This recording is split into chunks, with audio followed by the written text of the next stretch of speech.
Hello everyone, कैसे हैं आप सब। आई होप आप सभी अच्छे होंगे। तो जैसा कि आप सभी जानते हैं, हमने इस यूट्यूब चैनल पर एमएससी मैथमेटिक्स जो एनईपी के अंडर में कोर्स चल रहा है उसकी क्लासेस स्टार्ट करी हैं। ये third semester paper number 2 function analysis का लेक्चर नंबर 12 है। लास्ट लेक्चर में हमने रीज लेमा और उसके ऊपर एक थ्योरम का प्रूफ किया था। आज के इस लेक्चर में हम रीज लेमा की एप्लीकेशन को प्रूफ करने वाले हैं। ठीक है, तो हमारे पास ये थ्योरम है। ये थ्योरम एप्लीकेशंस ऑफ रीज लेमा में आती है। इस थ्योरम को प्रूफ करने के लिए हमें रीज लेमा का यूज करना होगा। ठीक है, तो थ्योरम क्या है हमारे पास, let X be a non linear space and the closed unit ball M equals to X belongs to capital X such that norm of X is less than equals to 1 is compact then X is finite dimensional. तो क्या कह रही है हमारे पास theorem कि हमारे पास x कोई भी एक नॉन लीनियर स्पेस है और अब उस नॉन लीनियर स्पेस में से एक close unit ball m consider कर रहे हैं।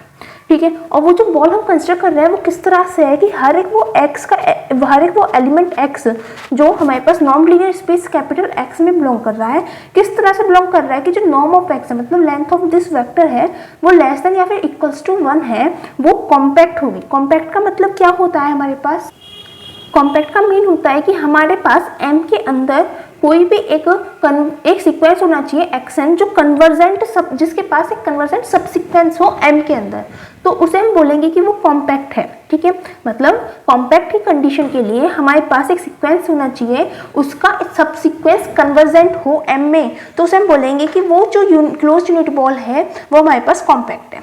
ठीक है, अब हम क्या लेके चलें कि हमारे पास जो m ये बॉल है, क्लोज यूनिट बॉल है, वो कॉम्पैक्ट है, तो हमें प्रूव करना है कि जो x है वो फाइनाइट डायमेंशनल है। ठीक है, x की जो डायमेंशन है वो फाइनाइट है। ठीक है, तो अब हम इसको क्या करेंगे, हम इसे कंट्राडिक्शन की हेल्प से प्रूफ करेंगे।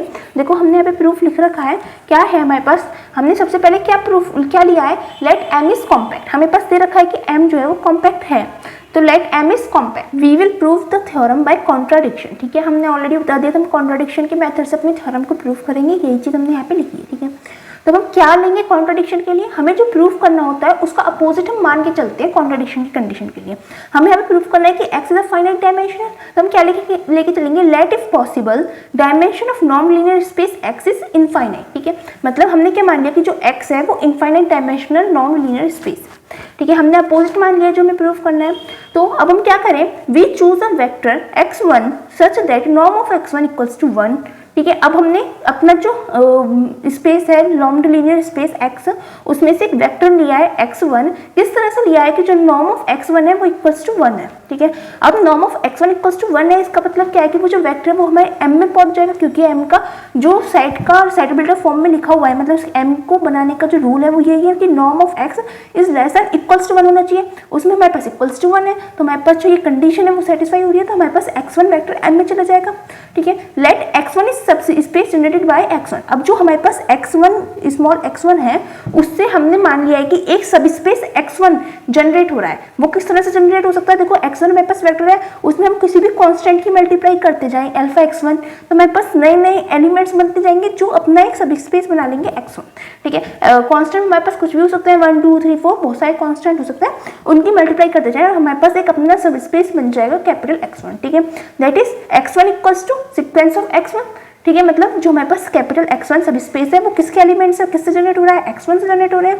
तो इस सब स्पेस के जो बेसिस बनेंगे वो क्या बनेगा, x1 ही बनेगा इसका बेसिस, तो बेसिस ये तो होगा। ठीक है, तो सेट के अंदर लिख दिया है x1 is the basis of सब स्पेस x1। ठीक है, तो अब हमारे पास ये जो बेसिस है ये जो है सेट, ये हमारे पास बेसिस बन रहा है x1 सब स्पेस के लिए, तो हम क्या कह सकते हैं कि डायमेंशन ऑफ x1 क्या है हमारे पास 1, क्योंकि बेसिस के अंदर सिर्फ एक एलिमेंट है, डायमेंशन ऑफ x1 इज 1। ठीक है, और दिस इंप्लाइज क्या कह सकते हैं कि x1 इज क्लोज्ड सब स्पेस। अब x1 को हमने क्लोज सब स्पेस कैसे कह दिया, देखो जो x1 है वो सब स्पेस है x का।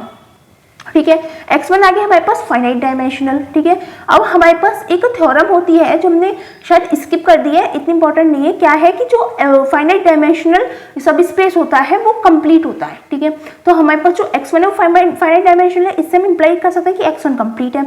और एक थ्योरम हमने टोपोलॉजी में पढ़ी थी कि कोई भी हमारे पास सब स्पेस अगर वो कंप्लीट है if and only if it is closed, तो हमने यहाँ से ये लिखा है कि x1 इज क्लोज्ड सब स्पेस।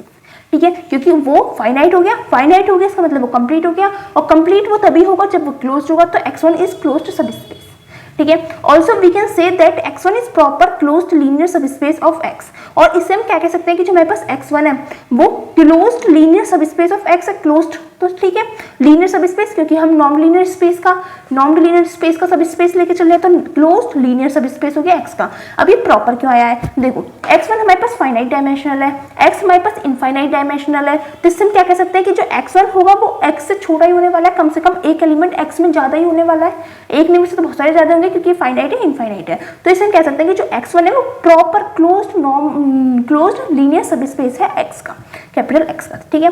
अब हम क्या करेंगे, इसमें रीज लेमा लगाएंगे, तो रीज लेमा लगाने से पहले उसे रिवाइज कर लेते हैं। हमारे पास रीज लेमा था क्या, हमारे पास कोई भी एक नॉन लीनियर स्पेस x है, ये हमारे पास नॉन लीनियर स्पेस x मान लेते हैं, उसके अंदर हमारे पास closed proper normed linear subspace M exist करना चाहिए x में, तो हमारे पास कोई भी एलिमेंट z जो हमारे पास कैपिटल X में बिलोंग कर रहा है, उसके लिए हमारे पास कंडीशन होती है कि नॉर्म ऑफ z हमारे पास 1 होना चाहिए।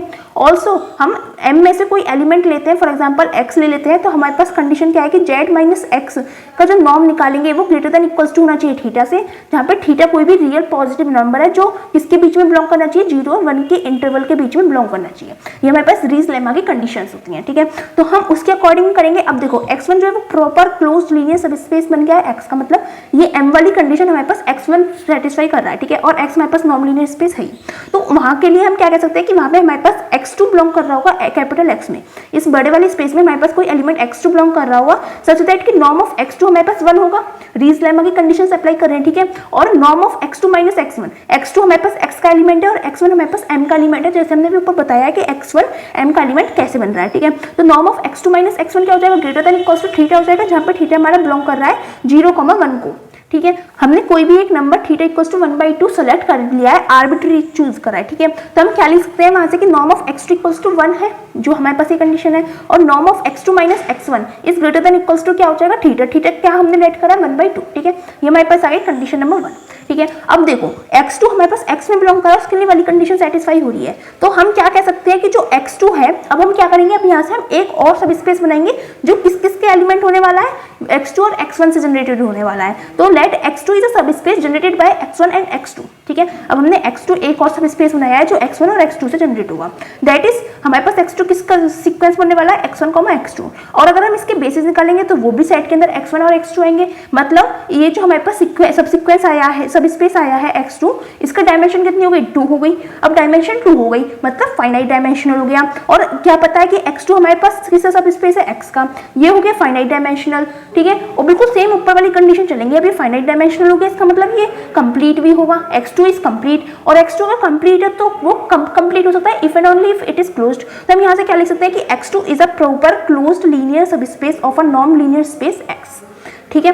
अब यहाँ पे हम दोबारा अपना वो क्या कर सकते हैं, रीज लेमा लगा सकते हैं। रीज लेमा के लिए हम क्या करेंगे, हम यहाँ पे x2 लिया था, अब यहाँ पे ले लेंगे हम x3 बिलोंग्स टू x, ठीक है।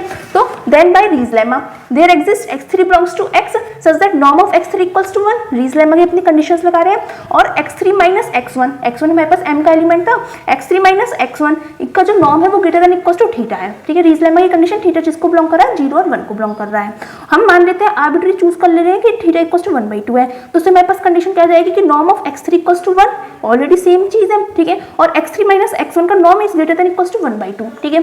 ऑल्सो अब हमारे पास एक कंडीशन और है, हमारे पास एक x3 और x1 के अलावा एक और एलिमेंट है x2, ठीक है। अगर इसका एलिमेंट देखेंगे तो x2 हमारे पास m का एलिमेंट है, कहें तो यहाँ उस रीज लेमा के अकॉर्डिंग m का एलिमेंट है, और यहाँ के अकॉर्डिंग हमारे पास ये x2 का एलिमेंट है, ठीक है, और x3 हमारे पास किसका एलिमेंट है, कैपिटल X का, तो ये इसके लिए भी हमारे पास रीज लेमा सेटिस्फाई होगा, is greater than equals to theta, ठीक है, और थीटा की वैल्यू 1/2, तो हम यहाँ पे ये भी लिख सकते हैं norm of x3 minus x2 is greater than equals to 1/2, ठीक है। इस तरह से अब देखो हमारे पास क्या गया, हमने पहले दिखाया था कि जो x2 माइनस x1 है वो ग्रेटर देन इक्वल्स टू 1/2 है, फिर x3 minus x2 greater than equals to 1/2, ठीक है, और हमारे पास सीक्वेंस बढ़ते जा रहे हैं। देखो सबसे पहले हमारे पास सीक्वेंस किसका बना था, हमारे पास सिर्फ x1 का, x1 से सब स्पेस बना था, फिर x1 x2 से बना, इस तरह से अगर हम अपना प्रोसेस बढ़ाते जाएंगे तो हमारे सीक्वेंसेस भी बढ़ते जाएंगे, तो repeating the process we get a sequence xn, जैसे जैसे हम अपने प्रोसेस बढ़ाएंगे तो हमारे पास सीक्वेंस मिलेगा एक xn, जैसे x1 x2 x3 इस तरह से सीक्वेंस मिल रहे थे,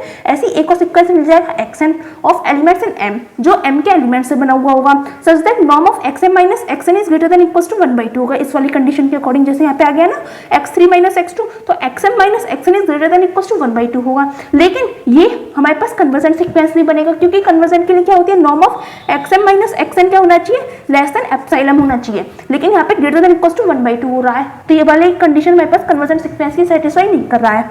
तो हम इससे क्या कह सकते हैं कि xn can not have a conversion subsequence in m। इससे हमारे पास xm और xn जो हमारे पास सबसीक्वेंस है उसके पास कन्वर्जन सबसीक्वेंस नहीं हो सकती। xn जो सीक्वेंस है उसके पास कन्वर्जन सबसीक्वेंस नहीं हो सकती m में। अब जब उसके पास कन्वर्जन सबसीक्वेंस नहीं है तो हमने आपको बताई थी कि कॉम्पैक्ट होने की कंडीशन क्या है, कि कॉम्पैक्ट होने के लिए उसमें जो कोई सीक्वेंस ले रहे हैं, उसमें कोई सीक्वेंस ले वो उसके पास एक कन्वर्जन सबसीक्वेंस होना चाहिए कॉम्पैक्ट के लिए, लेकिन यहाँ पे उसके पास कन्वर्जन सबसीक्वेंस नहीं है। इसका मतलब m कॉम्पैक्ट नहीं है। अब m कॉम्पैक्ट नहीं है, लेकिन हमने क्या माना था, लेट m इज कॉम्पैक्ट। अब जब m को कॉम्पैक्ट माना था और हमारा आ गया m इज नॉट कॉम्पैक्ट, मतलब हमारे पास कॉन्ट्राडिक्शन की कंडीशन आ गई। इसका मतलब हमने जो इसके अलावा जो कुछ भी एज्यूम करा है वो रॉन्ग एज्यूम कर लिया है। हमने क्या एज्यूम किया था कि dimension of non linear space x is infinite, तो हमारे पास क्या बन गया कि अब हम अगर उसे सही करेंगे तो क्या हो जाएगा, x is finite dimensional space. x जो है हमारे पास फाइनाइट डायमेंशनल स्पेस है। इस तरह से हमारी ये जो थ्योरम है वो प्रूफ हो गई है। अगर आपको कोई डाउट रह गया हो तो आप हमसे कमेंट सेक्शन में पूछ सकते हैं, और अगर आपको हमारी वीडियोस अच्छी लग रही हैं तो प्लीज़ हमारी वीडियोस को लाइक कीजिएगा, अपने फ्रेंड्स के साथ शेयर कीजिएगा एंड हमारे चैनल को सब्सक्राइब कीजिएगा। Thanks for watching.